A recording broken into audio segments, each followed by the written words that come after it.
I hope you're doing well today. I'm still in self-isolation, but one thing I am enjoying is putting out these little videos, so thank you for watching if you are. Today I wanted to share something that is not particularly coronavirus related, so you'll be very glad to hear that. I want to share some verses from the book of Psalms, and the Psalms are known as the songbook of the Bible. And when I say that, you maybe picture somebody sitting in a nice sunny meadow with their acoustic guitar and their rainbow strap, just strumming some nice worship related melodies. But in reality, most of the Psalms were written by a bloke called David, who, while he eventually did become the king, for a number of the songs when he wrote them, he was in the middle of living out the plot of The Fugitive. He was literally on the run from his enemies, which puts a bit of a different angle on the words that he writes.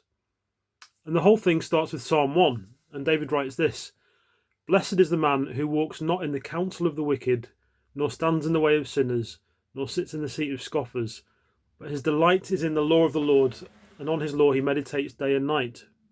He is like a tree planted by streams of water that yields its fruit in its season, and its leaf does not wither. In all that he does, he prospers. The wicked are not so, but are like chaff that the wind drives away. Therefore the wicked will not stand in the judgment, nor sinners in the congregation of the righteous. For the Lord knows the way of the righteous, but the way of the wicked will perish." Now you'll notice this is quite extreme, quite black and white. You have this idea that you can either walk in God's ways or be wicked. There doesn't seem to be an in-between.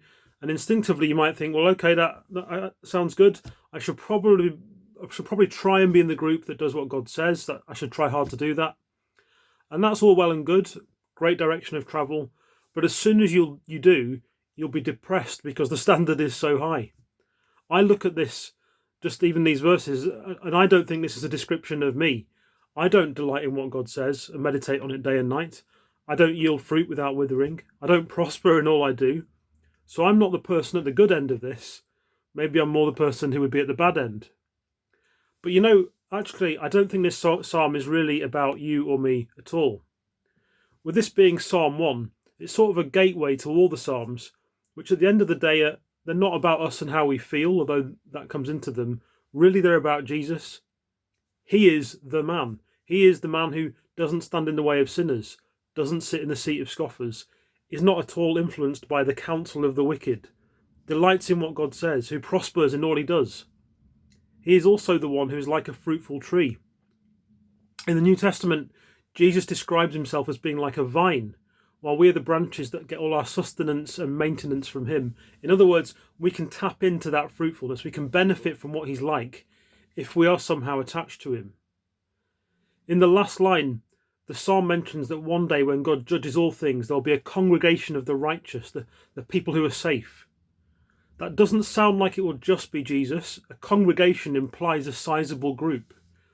But how? If we aren't the man, how does anybody get there?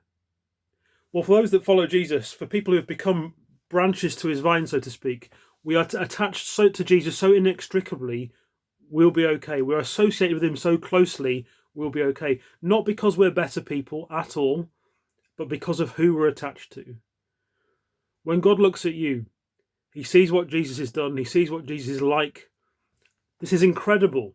It means every time you look at anything in the Bible and see the high standards of God, more things that God wants us to do that are good things, you don't need to panic because you fall short. You breathe a sigh of relief because it's yet another thing that Jesus already did for you. So why not dwell on this psalm today? And when you do, thank God that Jesus is the man, so you don't have to be. Have a great day. Please do remember to comment and share as you wish.